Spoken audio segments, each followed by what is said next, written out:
Welcome to the Broker Bites podcast. I'm your host, Laura Dahl with RECoachCrate. I have a guest here today, Shannan Maxwell with eXp Realty. Hi, Shannon. Thanks so much for joining me. Hi, how are you? I'm fantastic. I'm so glad that you agreed to join me today. I really appreciate you taking the time out of your day to chat with me a little bit.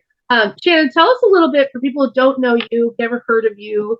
Tell us a little bit about yourself, like how you got into real estate, how long you've been in real estate, and why real estate. Okay, so a little bit about me. My name is Shannan Maxwell. I service the Nashville and surrounding area. Originally I'm from Pennsylvania. I grew up north. I'm actually a designer. I specialize in kitchen, baths, and renovations. I used to own a millwork that was dual stated in New Jersey and Pennsylvania.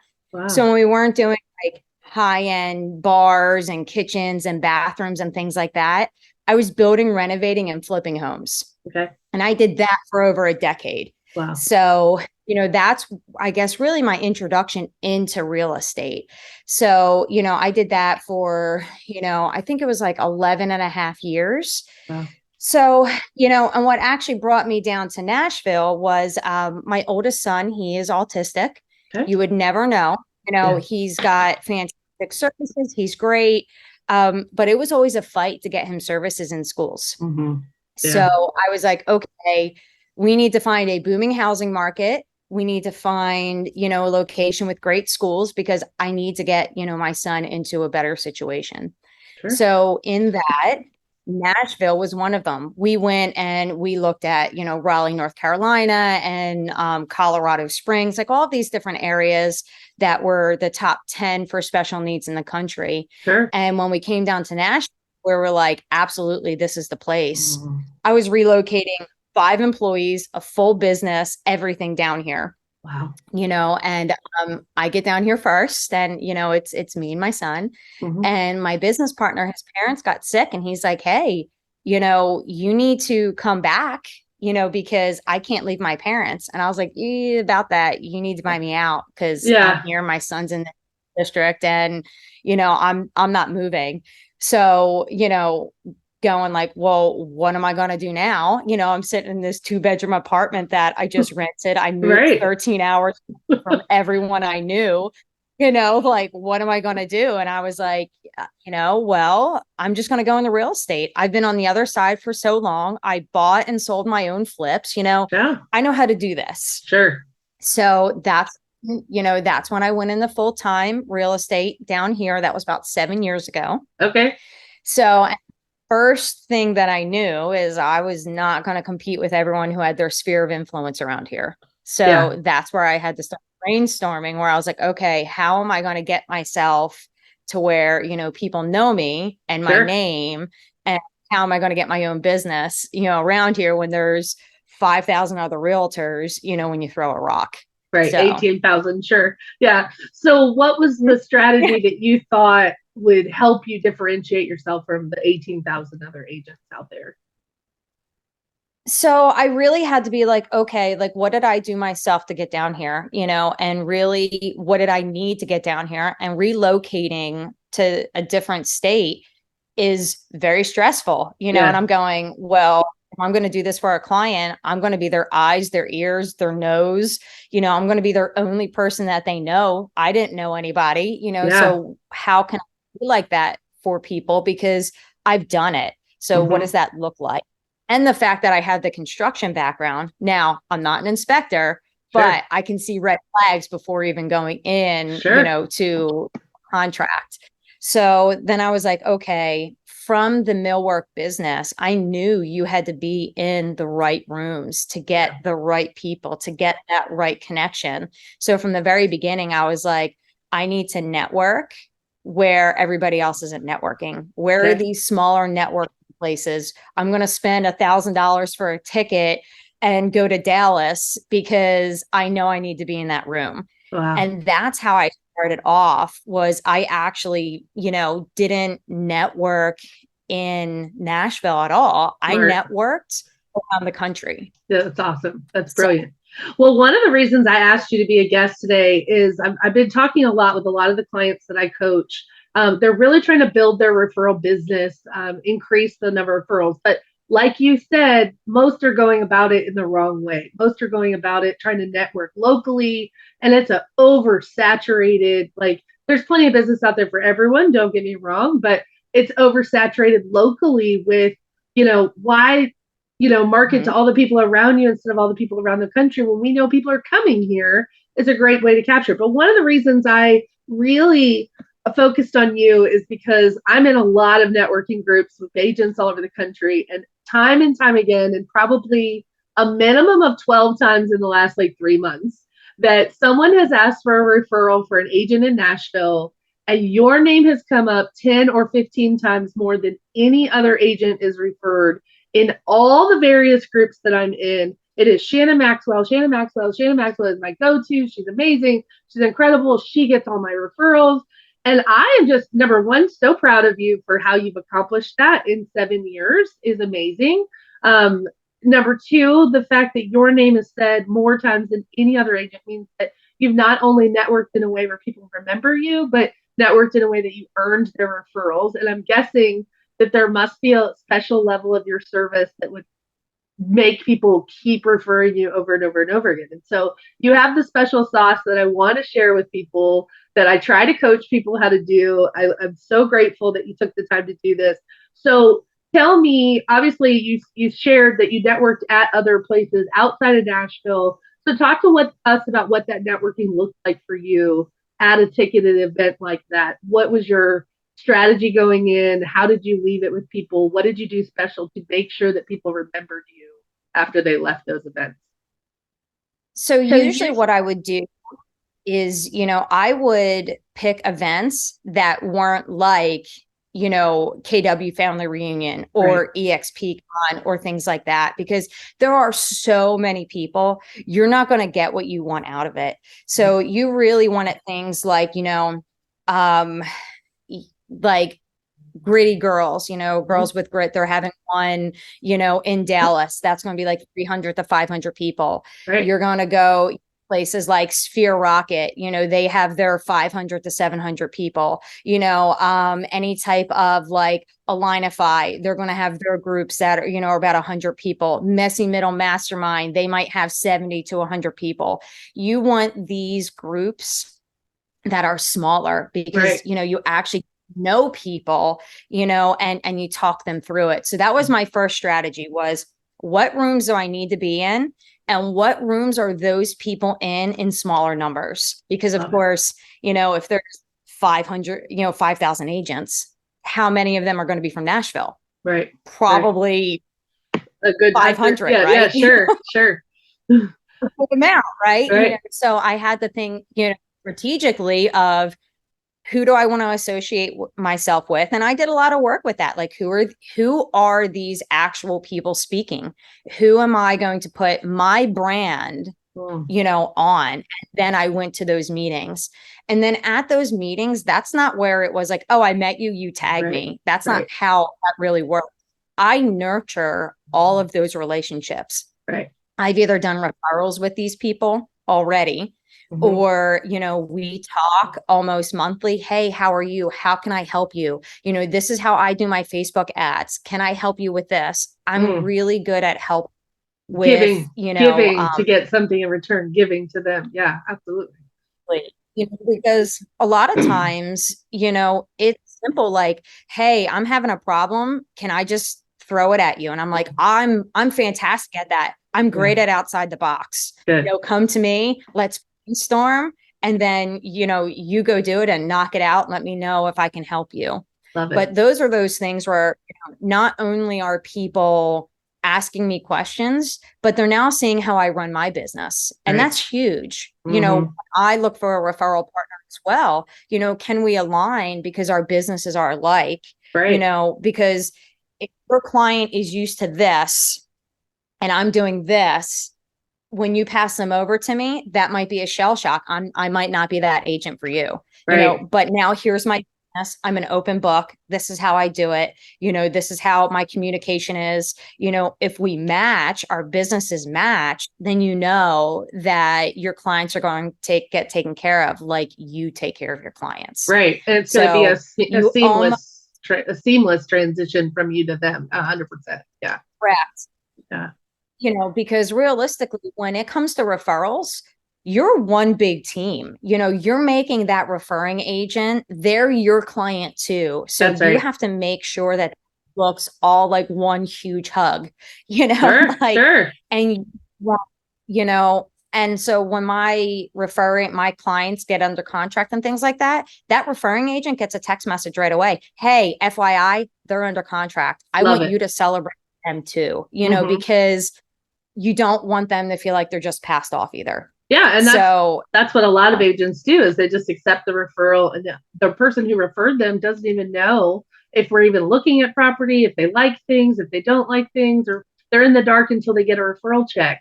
And that's not how it should be. It should be constant communication along the way. No, I love that. Yeah. So it sounds to me like you have a great system set up of like your communication, you're keeping the other agent involved, which I love. What separates you apart as far as once you get that referral, you obviously also are doing something that's earning the business, continuing to earn the referral. So the level of service that you're providing, to me, speaks volume. If you're continuing to get these many referrals, it's more than just the relationship you nurtured. It's also the proof is in the pudding, how you treated the client.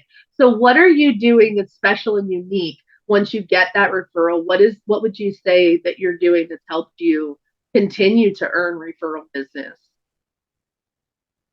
I think the biggest thing is communication. These people that are actually coming into the, area where you're relocating them, most times they know nobody. Right. So it's that simple communication, like, oh, well, where do I shop? Right. Where do I do things?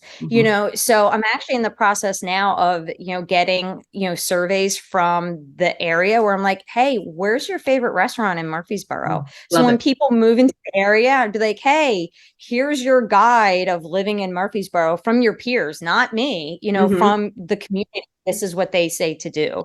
I love it. Because of course I don't live in Murfreesboro. I service it, but I don't eat there, so these things, what's that top doctor look like?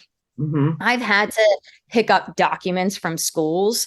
I've had to do things that, it's a little bit extra. You're the one sending the handyman in. You're the one meeting those people at the door, so, and every step of that way, not almost. So, I mean, like, you don't want to rub in their face, right? Like, hey, I did this for you. But it's like, hey, here's our checklist for the week. I've done this, and this. This is what I will be doing Thursday. What do you need in the middle of my process of that? And that's where they go, oh, wow, she's actually doing all of these things, because time and time again, we do it all the time. Right. But we're not communicating it. Right. You got it.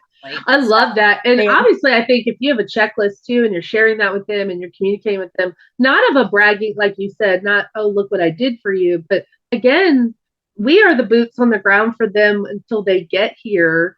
And they do need help with schools. They need help with a salon. They need help with a specialist. If, like my youngest child is on the spectrum, very high functioning, Asperger's, like you would never know, same thing. And so I've also moved 4 times from Virginia to South Carolina, North Carolina, to Tennessee.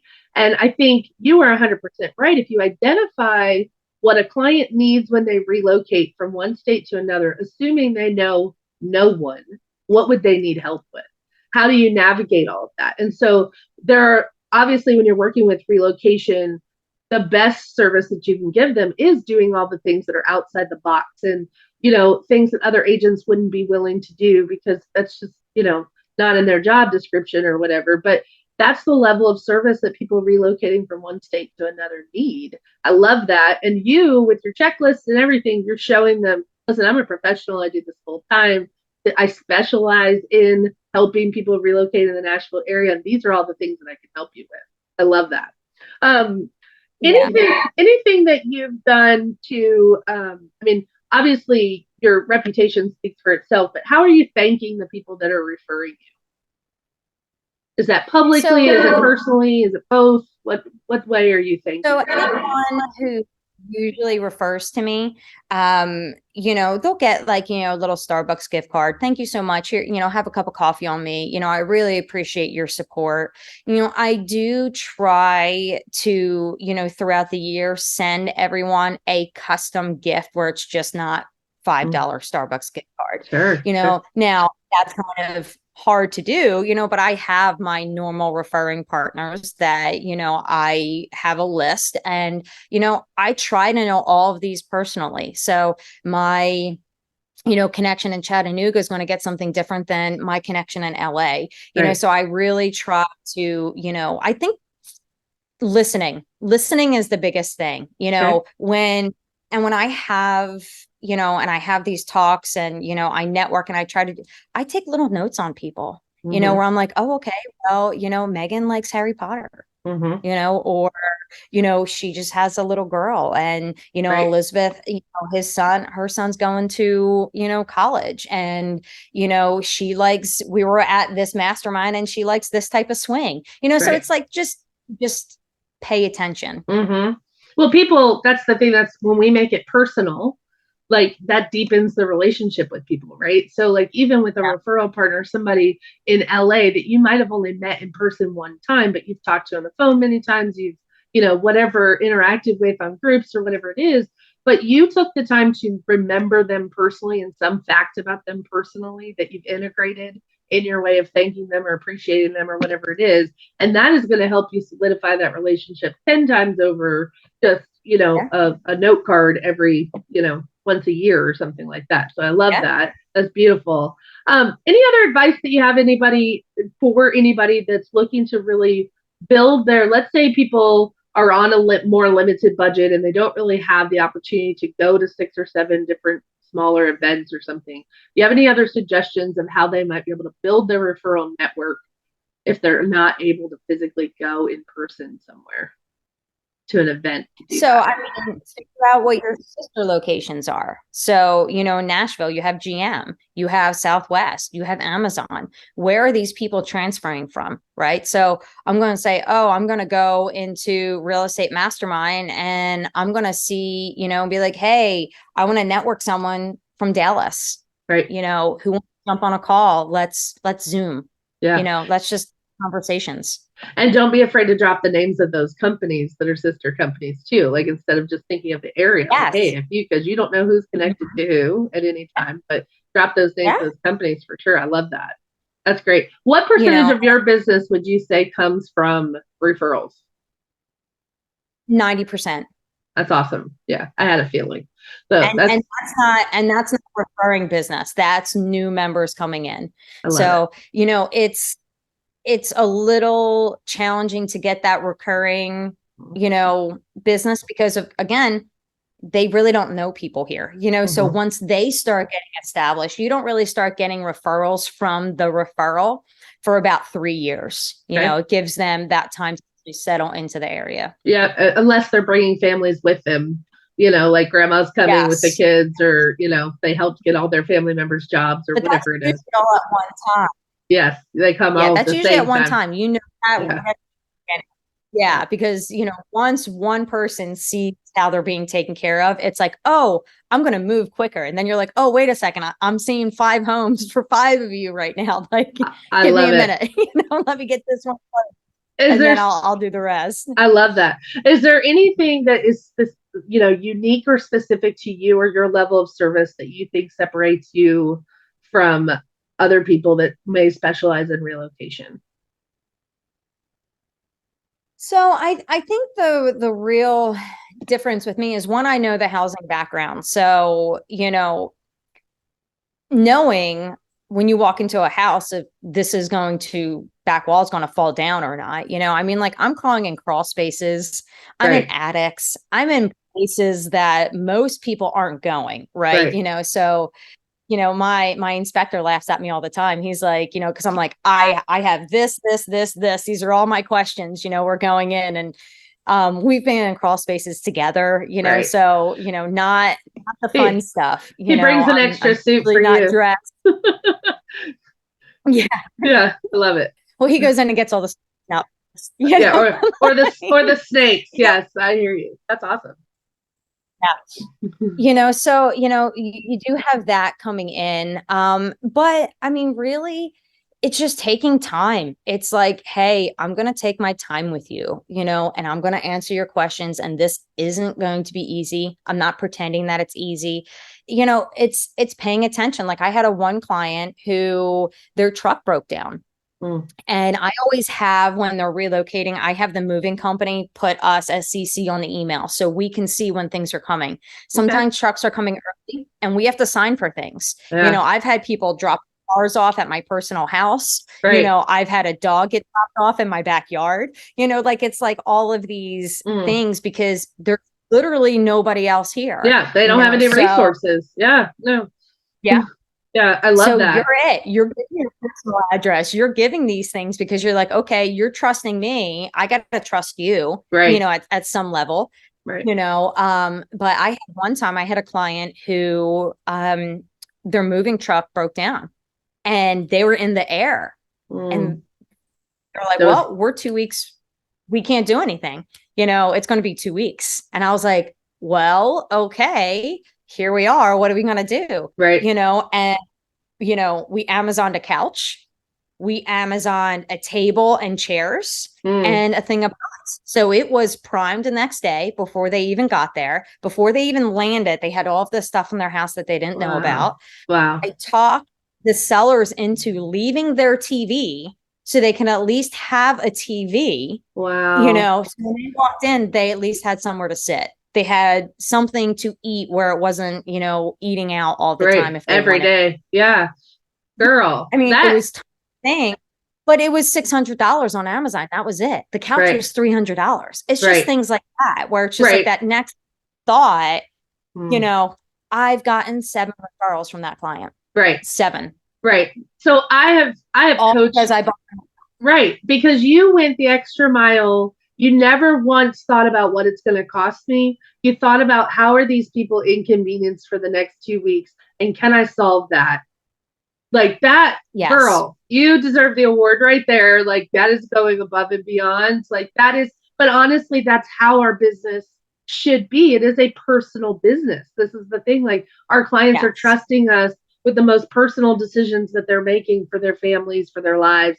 And honestly, like that's what separates the agents who are going to have a long career, that are stable, steady career, that they don't worry about consistency. They don't worry about, continuity of their paychecks, is because when you put the people first and what their issues are and how I can help this be smoother and a better situation for them, doesn't matter that it costs you $600. Like so many agents would focus on the $600 and think, oh my gosh, that's not my responsibility. That really stinks. But you jumped in, you spent $600 and you way earned 10 times that, which tells me 100% why your name comes up over and over and over and over and over again.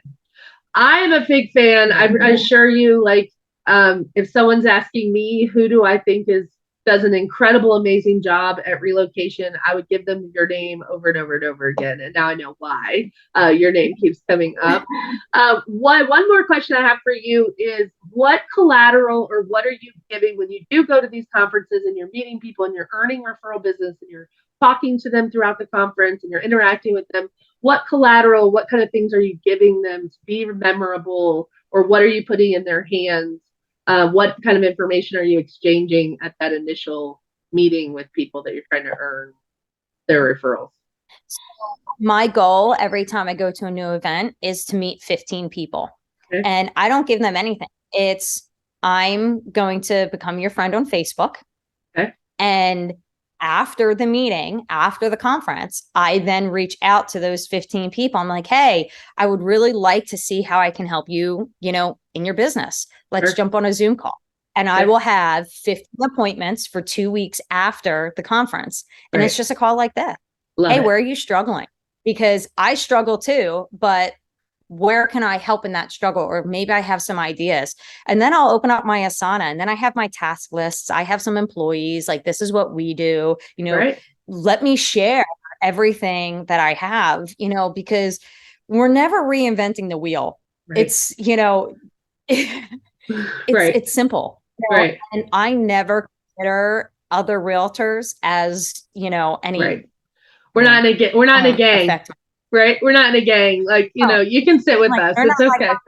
Right. 100%. Yeah, and I'm 100% like, let's go, let's grow, let's see where we can go. I'm all about building empires and helping other people build empires. I love And it. if I can help even just a piece of it, I want to be involved, and I want to be your friend. Sure. And it's just relationships. Yeah. And not and genuine relationships. How about that? The word genuine needs to be in there. Sure. Because I really care about the people I'm meeting. So. No, I think that you present yourself in a way that people know there's not a secret agenda. It's, I truly want to build relationships with people, and that makes it a lot easier. Some people don't have that personality. They don't have that way about them. They come off as used car salesmen. They know there's an agenda. When in the reality is, to me, when you even said, I call them up and say, what can I help you with? Not what can you do for me? It's what can I do for you? Let's build the relationship and let me earn your trust and your referrals. And I 100% think that's the way it should go. I love that.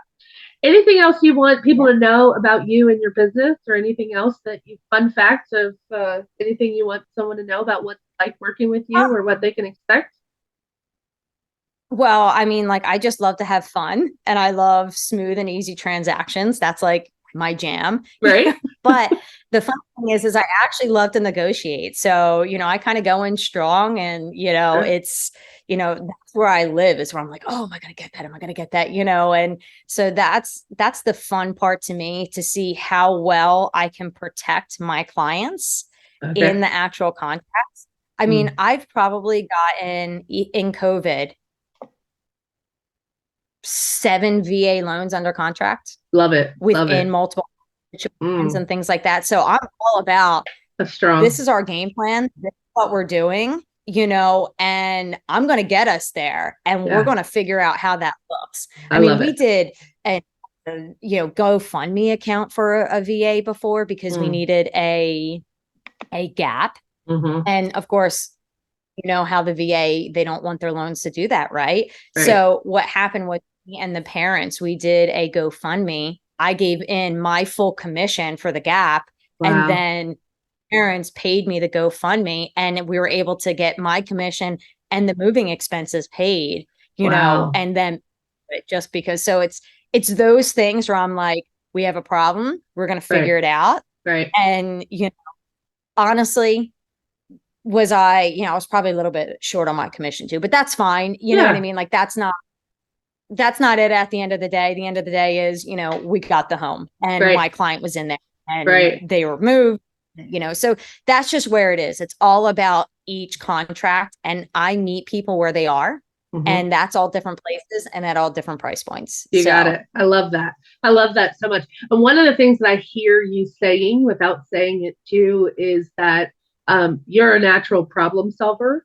And so people who want to focus on relocation and building that part of their business, receiving relocation referrals, you have got to be a great problem. So much can go wrong in the transition and the move from one city to another, especially where they know no one, they have no network.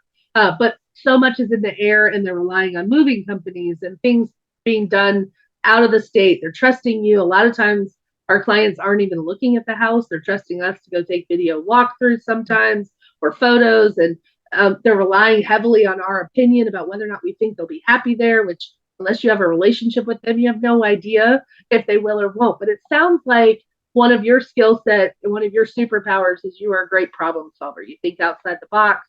You're always putting the people first over the money, which I think is very important. Even though it's a business for you, it's the people come first, the money will follow. But it sounds like you have a very unique ability that is, I think, a superpower of being able to solve the problems that are going to come up in a relocation.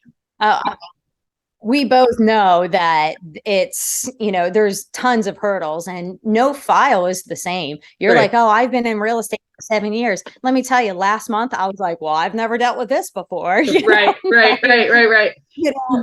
Never the same, so you almost have to be like a project manager, because there's so many moving parts. You're not moving a block, you're moving across country. And most of these people, they're coming from, an area where, it's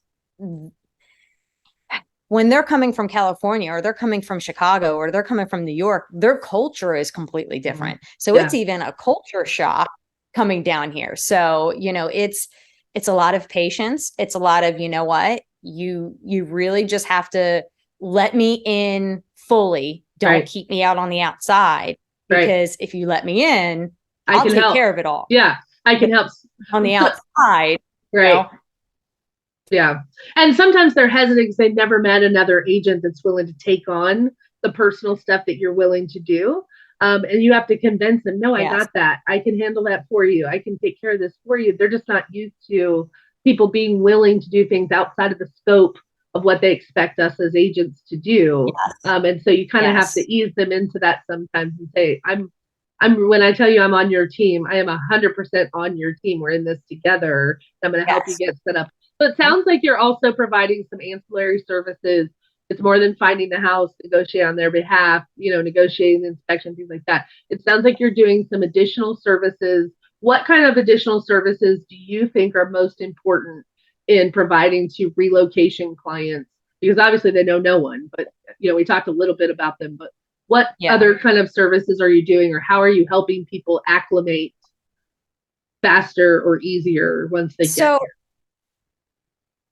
I think that's a really hard question, because people ask me that all the time. And I say, you know what? I have a conversation with you, and, each person's needs are different. Some people need me to talk to a moving company. Some people have that down, have that taken care of. Some people need me, to go to the school. Some people, need these different things where I just say, hey, you know what?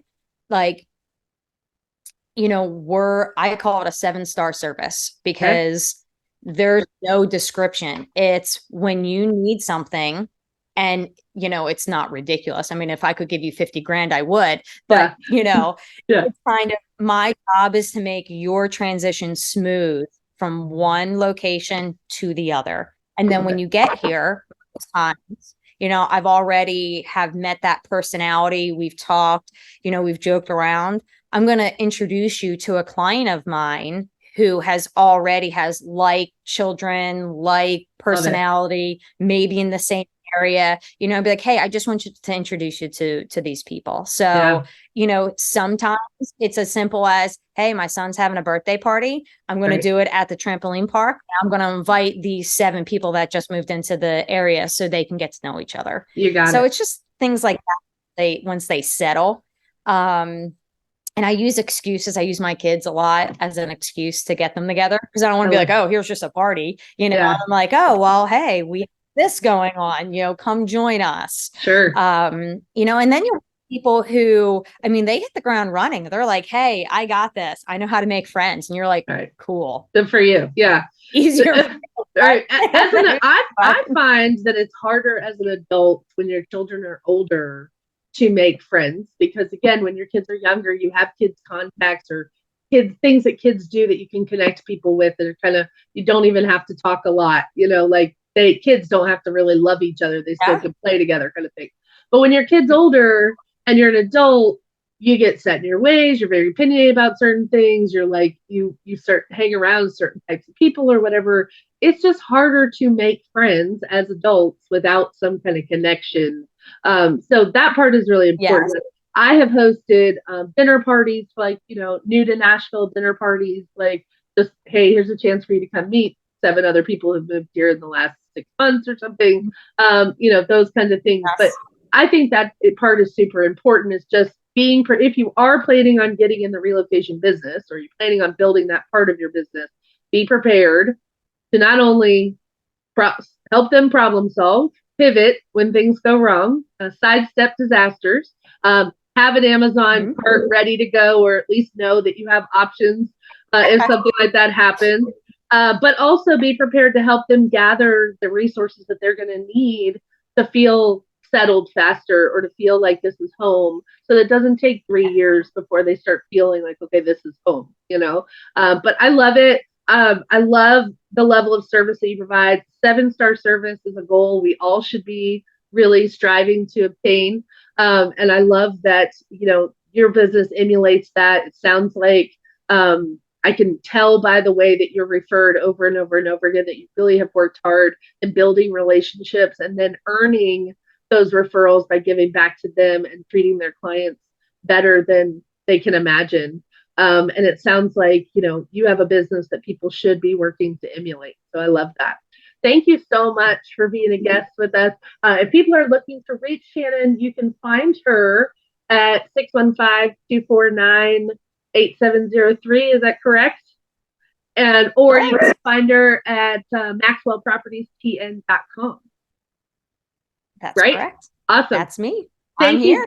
I appreciate it. Shannon, thank you so much for your time today. Thank you so much for sharing your knowledge and being willing to share. I think you have an incredible business that a lot of people should be taking some notes on how to do that. I think your strategy is spot on with going for smaller events and really building those relationships outside of the event and taking the time to see how you can help them or share with them and help them solve some of their problems.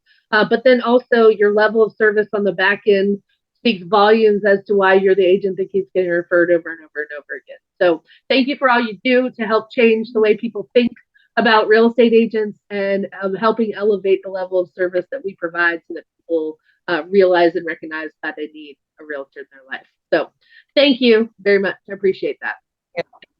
Awesome. Thank you for the time. You got it. I will definitely send you a link to the podcast so that you can share it as well with your whole network if you'd like, but I appreciate you being here and being my guest. Of course, absolutely. Thank you for having me. You're Let me welcome. know if I can help you with anything. I definitely will. Thank you so very much and have a great day, okay? So, all right. Thank you, dear. Bye. Bye-bye.